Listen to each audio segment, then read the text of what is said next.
도대체 무엇이 그 철부지 귀엽기만 하던 그런 아가씨들을 저런 숙연한 어머니로 만들었는가, 그 생각이 제 머리를 많이 스쳐갔습니다.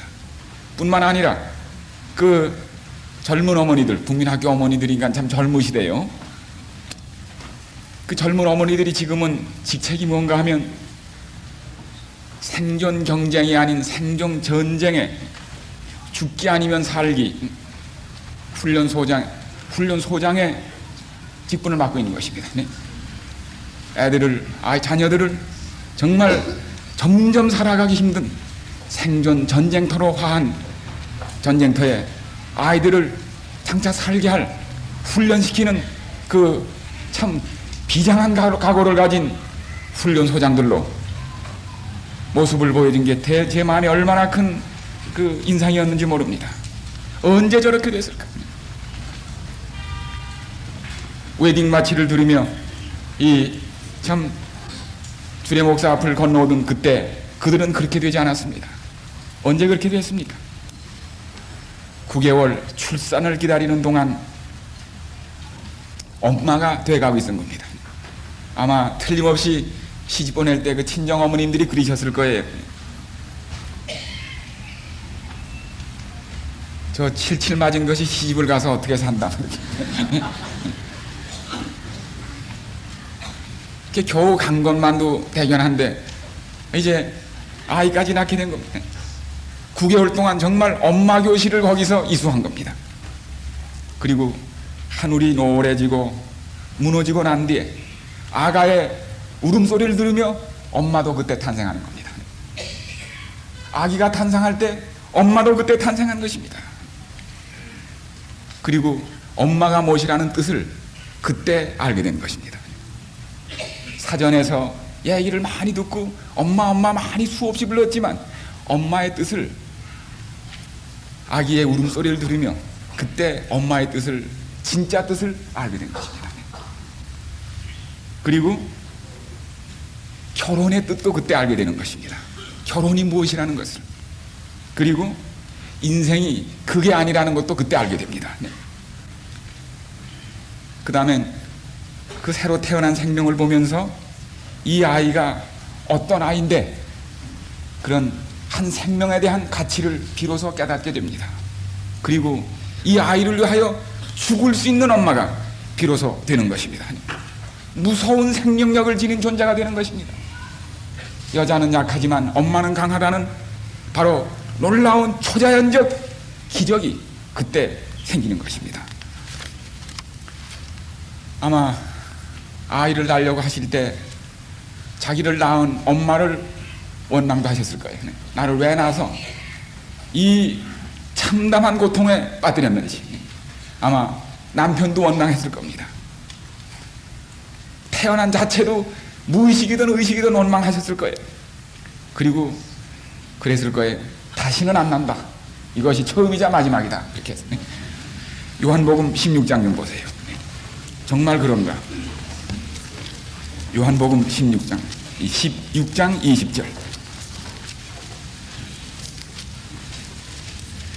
내가 진실로 너에게 이르노니 너희는 곡하고 애통하겠으나 세상은 기뻐하리라.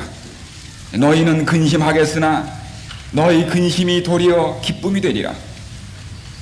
여자가 해산하게 되면 그 때가 이르렀으므로 근심하나 아이를 낳으면 세상에 사람 난 기쁨을 인하여 그 고통을 다시 기억하지 아니하느니라.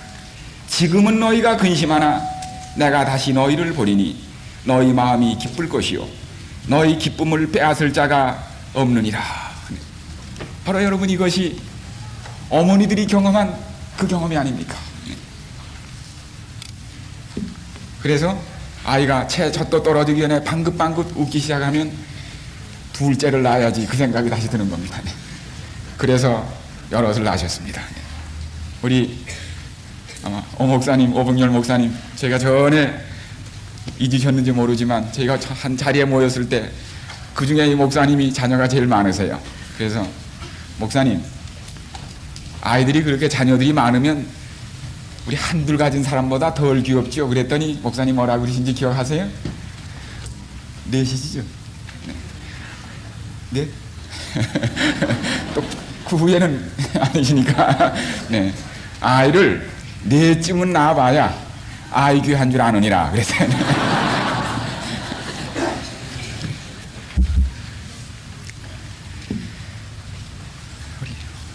야곱의 환난이 무엇입니까? 야곱의 환난이 무엇이라고요? 남자가 아기 낳는 경험입니다. 정말 그랬습니까? 너희 남자 아기 낳는 거 봤느냐 그랬어. 예레미야 30장 다시 보십시오. 그것처럼 야곱의 환난을 잘 표현한 규절이 다시 있을 수 없습니다. 예레미야 30장 6절 너희는 자식을 해산하는 남자가 있는가 물어보라. 남자가 아기 낳는 경험이 야곱의 환난입니다. 남자마다 해산하는 여인같이 손으로 각기 허리를 짚고 그 얼굴빛이 창백하여 보임은 어찌 미뇨? 남자가 아기 낳는 경험이 바로 야곱의 환난입니다. 나방이가 이제 번데기를 뚫고 나와야 나방이가 되는데 한 실험실에서 그 번데기를 뚫고 막 나오려고 애쓰는 게 너무 안타까워서 학생 하나가 면도칼로 쭉 찢어줬어요. 쉽게 나오라고.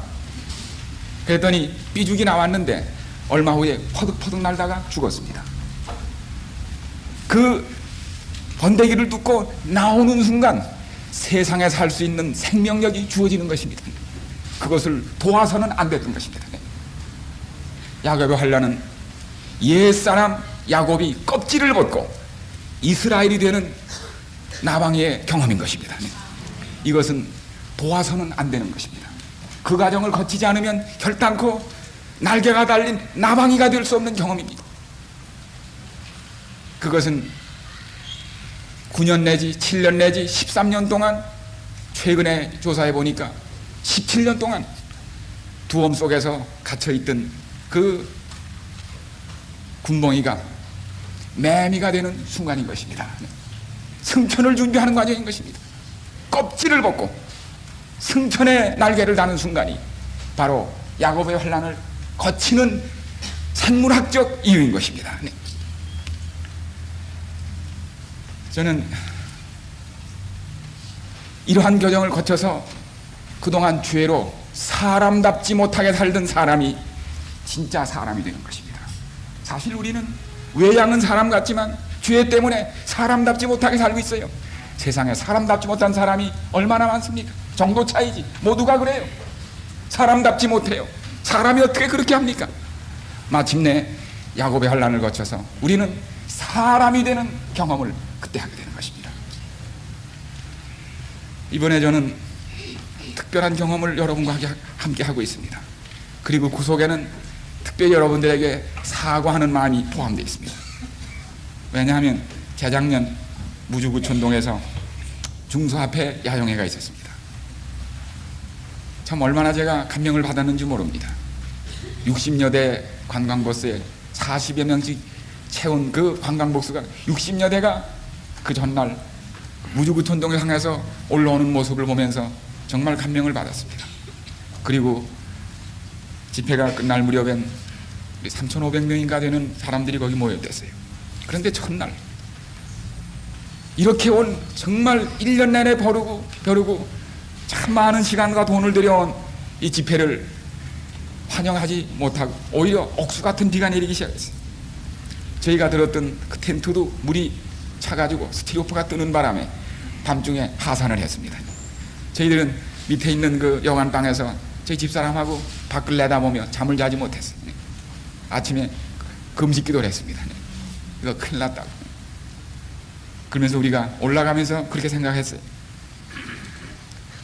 다 갔을 거라고. 아마 오늘 이번 야영에 텅 비었을 거라고. 이 비가 이렇게 밤새도록 쏟아졌으니 다 떠내려갔거나 아니면 다 갔거나 지금쯤 우리가 갈 때쯤은 보따리를 싸고 있을 거라고. 그런데 올라갔는데 그 진흙창 속에 텐트가 다 골짜기에 가득히 쳐 있고 텐트 속마다 찬미 소리가 들려나오고 있었어요.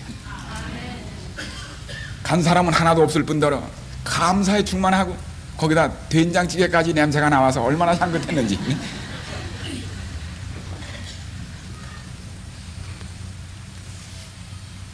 제가 올라가면서 뭐라고 그랬는가 하면 그 나중에 그 장면을 보면서 저희 집사람하고 여보 이런 일이 미국에 있었다면 다 갔을 거라고. 진흙 속에서 밥을 하면서 저희가 할머니 너무 고생스러우시죠? 그랬더니 이게 무슨 고생이라고? 물 있고 변소 있는데 이게 무슨 고생이? 진흙 속에서 그리고 광야에 떡 벌어진 식탁을 차려 잡수는 거 보고 얼마나 감명받은지 모릅니다. 제가 그랬어요. 이런 일이 미국에 있었으면 자가공도 있겠다 다 타고 떠났을 거라고. 서울에 있었어도 그럴 거라고 그랬거든요. 제가 사과를 해드리는지 알 겁니다. 근데 서울 사람은 이렇게 못할 거라고. 전 이번에 참 여러분들의 모습들, 특별히 정말 무릎 꿇듯 앉아있는 여러분의 모습과 저기 말씀 들으니까 교육회관과 식당엔 맨바닥에들 앉아 계시다고 그래요. 네. 그날 첫 집회를 위해서 제가 거기 작은 집회 갔을 때 너무 빽빽하게 앉아서 문으로 넘어서 그 단에 올라갔. 네. 그리고 어떻게 이렇게 많은 분들이 오셨는가 했더니 사정은 많았지만 소를 가진 사람은 소를 팔고 왔습니다. 예. 소를 팔고 가서 또 사면 되지 그거에. 네. 보니까 택시들이 절비 있어요. 그러니까 택시를 가진 분들이 택시를 몰고 시내를 간 게 아니라 글로 와버렸습니다. 일주일 내내 택시를 거기 세워뒀어요. 그리고 닭을 치는 사람은 모이를 한꺼번에 주고 닭끼리 먹어라 그러고 왔어요. 또 올 수 없는 시부모님들에겐 이웃 시부모님하고 짝을 줘서 오시라고 그러고 왔습니다. 네. 입당에서 온 포도 하시는 분들은 하나님이 익어주시라고 그러고 그거 왔어요. 네. 저는 마태복음 22장에 혼인잔치에 초청을 받았던 손님들이 한결같이 핑계하여 가로되 나는 소를 샀으니 나는 비즈니스를 벌렸으니 그 비유가 달라진 것을 보았습니다. 네. 그 다음에 아침마다 점호를 취하는데 참 감명 깊었습니다. 다 그 엄숙하게 매 텐트마다 앞에 나와서 점호를 받는데 점호가 끝난 다음에는 마이크로 모든 사람에게 다 같이 목소리를 높여서 하나님 감사합니다. 복창! 그러니까 그 3천여 명이 하나님 감사합니다! 그 진흙을 다 묻히고서도 말이에요. 그 하나님 감사합니다는 소리가 그 무주구천동 산의 메아리를 쳤어요. 제가 여보 하나님 생전에 저런 소리 처음 들으셨을 거라 아마 개인적으로는 감사를 들었지만 3천여 명이 하나님 감사합니다 하는 여기를 하나님 생전에 처음 보시는 일 거예요.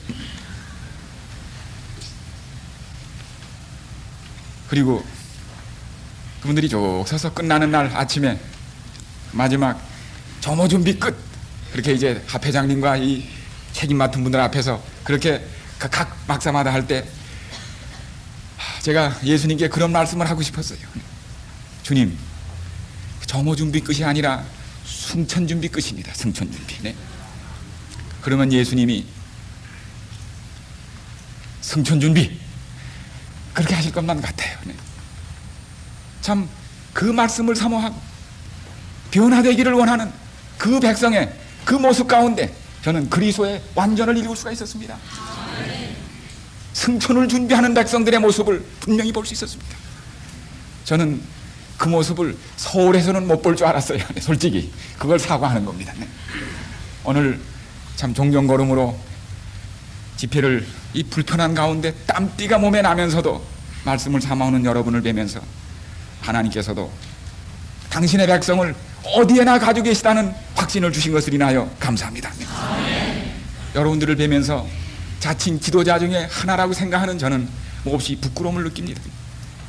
저희 지도자들이 얼마나 부족한지를 느끼면서 참 저희 부족함에 대하여 용서를 구하고 여러분의 진지함 같지 못한 많은 우리의 연약함과 허물을 하나님께 저희가 고백하고 싶고 용서받고 싶습니다. 우리 노아 당시에 비극을 합니다.